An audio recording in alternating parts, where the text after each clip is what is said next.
Vivam todos! A primeira leitura deste segundo domingo da Quaresma exige algum conhecimento bíblico para bem enquadrarmos e para bem entendermos e percebermos os meandros, o próprio contexto em que se situa toda esta cena. E começarmos por isso por alguns pormenores que normalmente nem sequer são referidos. Deus volta-se para Abraão e diz-lhe: toma o teu filho, o teu único filho. Então, mas Abraão não tinha mais filhos? Se nós formos ao capítulo 15, nós vamos ver que Abraão está muito triste e diz assim a Deus: que me dareis, Senhor Deus? Vou-me sem filhos. O herdeiro da minha casa é Eliezer de Damasco. Não me concedeste a descendência e é um escravo nascido na minha casa que será o meu herdeiro. E o Senhor disse-lhe: não é ele que será o teu herdeiro, mas aquele que sairá das tuas entranhas. E conduzindo para fora, disse-lhe: levanta os olhos para o céu e conta as estrelas, se fores capaz de as contar. Pois bem, assim será a tua descendência. Abraão confiou no Senhor e isso foi-lhe considerado como mérito. Pois muito bem, mas logo no capítulo 16, o que nós vemos é que o próprio Abraão e a Sara, ou Sarai, porque não conseguiam esperar, porque olhavam e não conseguiam perceber e entender o que é que iria acontecer, o que é que eles fizeram? Disseram: olha, temos que arranjar aqui alguma maneira para realmente o herdeiro dos teus bens ser um filho das tuas entranhas, um filho teu. E então Sarai disse assim no capítulo 16: visto que o Senhor me tornou-me estéril, peço-te que vás ter com a minha escrava. Talvez por ela eu consiga ter filhos. Abraão aceitou a proposta de Sarai. Então Sarai, mulher de Abraão, tomou Agar, sua escrava egípcia, e deu-a por mulher a Abraão, seu marido, depois de Abraão ter convivido 10 anos na terra de Canaã. Ele abeirou-se de Agar e ela concebeu. E reconhecendo-se grávida, começou a olhar desdenhosamente para a sua senhora. Logo aqui começam os problemas. Um colega meu dizia, bem, é uma expressão que não é muito bonita, mas Ismael acaba por ser o filho da manha, desta manha que muitas vezes nós temos para conseguirmos alcançar o que são os nossos intentos. Mas é curioso que não é Deus que vai expulsar Ismael. Não é Deus quem expulsa Ismael. Nós vemos que há aqui um momento de grande tensão ainda antes do nascimento de Ismael e Agar foge, porque já não suporta mais o tratamento que a sua senhora lhe dá. No entanto, depois de nascer Ismael, continua lá por casa, até que, na verdade, nasce Isaac, filho de Sara. E é exatamente nesse momento que a própria Sara, vai sentir o seu filho ameaçado, porque o Ismael é mais velho, porque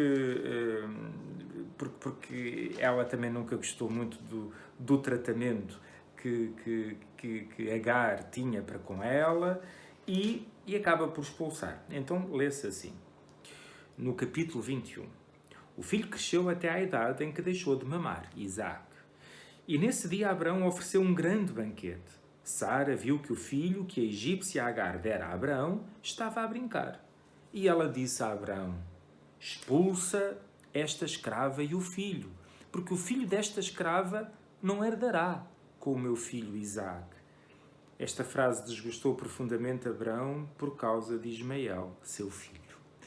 E é curioso que é o Senhor quem lhe vai dizer: não tenhas medo, porque eu vou proteger Ismael. E de facto o Senhor protege Ismael. Não há dúvidas nenhumas disso. O próprio texto é bastante claro.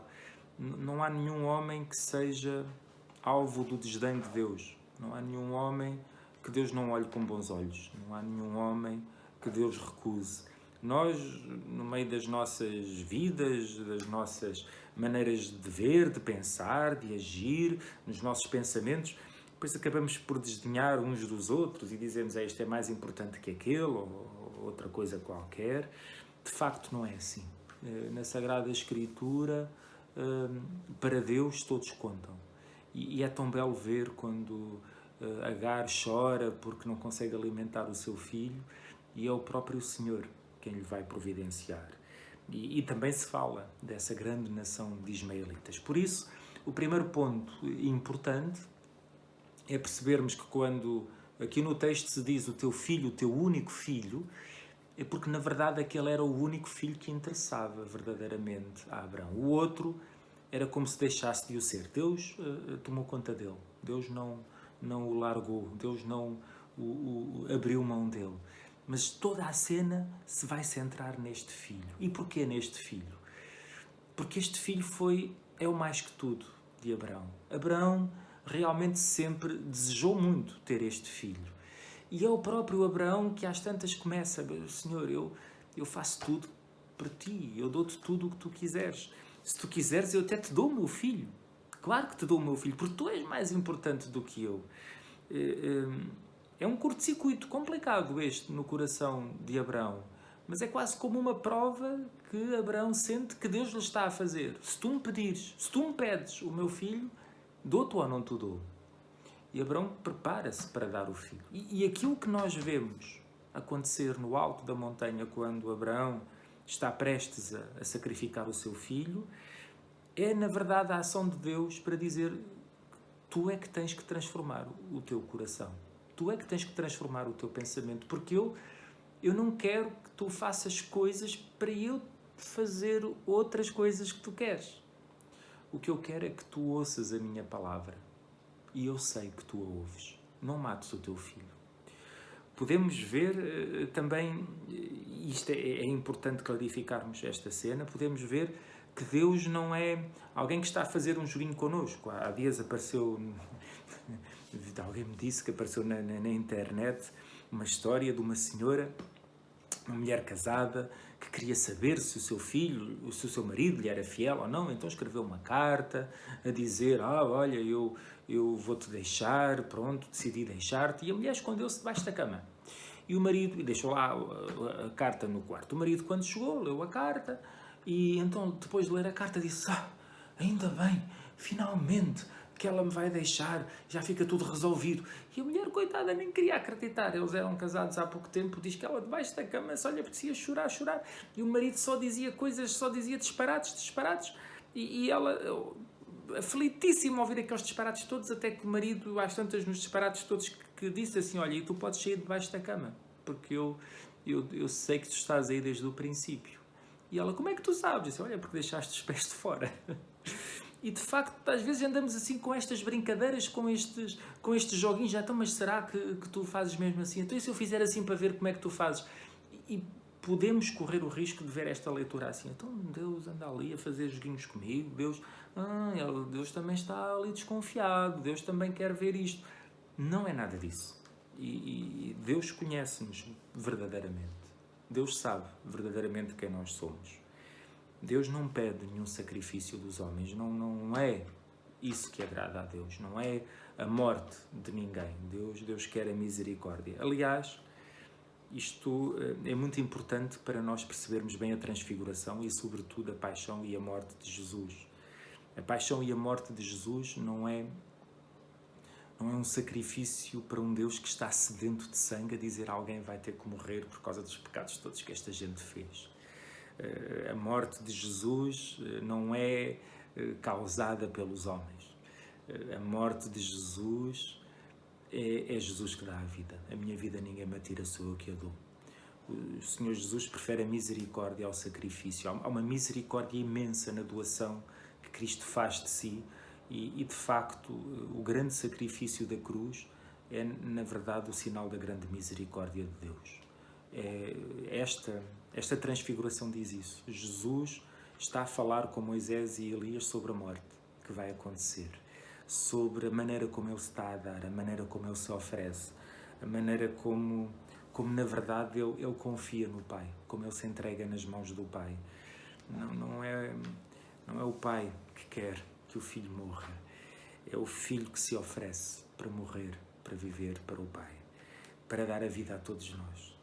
E a transfiguração implica de facto esta grande transformação, uma transformação nos discípulos que nem sabiam, nem percebiam muito bem o que é que estavam a ver, nem sabiam o que era a ressurreição dos mortos. Aliás, quando eles descem, eles É a grande pergunta que fazem. Curioso, não ficaram assustados com ver Jesus a falar com Moisés e com Elias, ficaram sim, foi centrados naquela pergunta: o que é isso de ressuscitar dos mortos? E de facto, como o escândalo da morte de Jesus os poderia ter intimamente marcado se não fosse esta experiência, assim como nós. Nós também andamos para aqui a fazer todas as coisas que achamos que Deus quer e de repente ficamos escandalizados quando uma doença nos bate à porta, quando um problema nos bate à porta, quando ficamos desempregados, quando a vida não nos corre como nós queremos, quando de repente parece que Deus se esqueceu de nós. Não é verdade. Não é verdade. Deus está mais perto do que aquilo que nós pensamos. E aquilo que Deus quer não é que nós façamos coisas. Não é? Oh, Senhor, mas eu faço-te tudo, eu dou-te tudo, se for preciso, eu dou-te até a minha vida e tu, é assim que tu me pagas. O que Deus quer é que nós escutemos a sua palavra. A Transfiguração diz isso muito claramente. Este é o meu muito amado filho, escutai-o. A escuta da palavra de Deus é de facto essencial. É o princípio, é a transformação que é preciso fazer. Deus não é um Deus que queira-nos a fazer muitas coisas para Ele. É um Deus que nos quer ouvintes dEle, que escutamos a sua palavra e que de facto a pomos em prática. Um último ponto que eu gosto muito de dizer, às tantas, o próprio Isaac pode parecer um adversário de Deus, um concorrente de Deus. Quem é que Abraão ama mais? Deus ou o seu filho? Quem é que Abraão vai verdadeiramente ser fiel? Quem é que ele vai defender? Quem é que é o centro da vida dele? E às tantas, o próprio Abraão pode pensar: se é preciso, eu acabo com este centro, que é para Deus perceber que ele é o único centro, vou matá-lo, porque ele é um problema para mim. Não. Nenhuma vida é um problema para nós.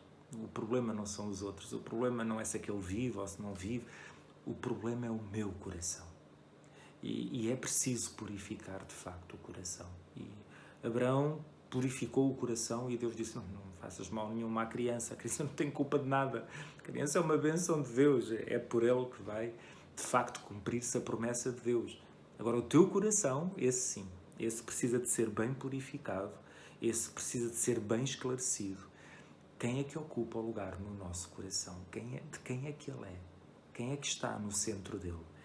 Essa é a pergunta que nós devemos fazer sempre, porque até a segunda leitura deste domingo, isto é já quase uma homilia, ela vai dizer isso. Ela vai dizer realmente, se Deus está por nós, quem estará contra nós? Não tenhamos dúvidas que Deus está por nós, por cada homem. Não larga ninguém, não larga nenhum. É uma liturgia que nos abre uma janela diretamente para o Calvário do Senhor.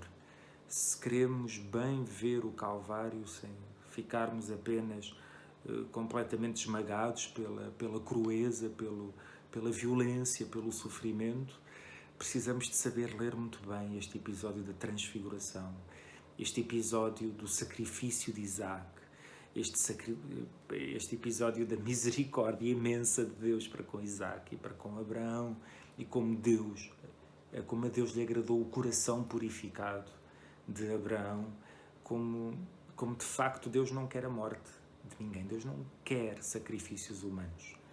O que Deus quer é um coração que o escute e que ponha em prática a sua palavra.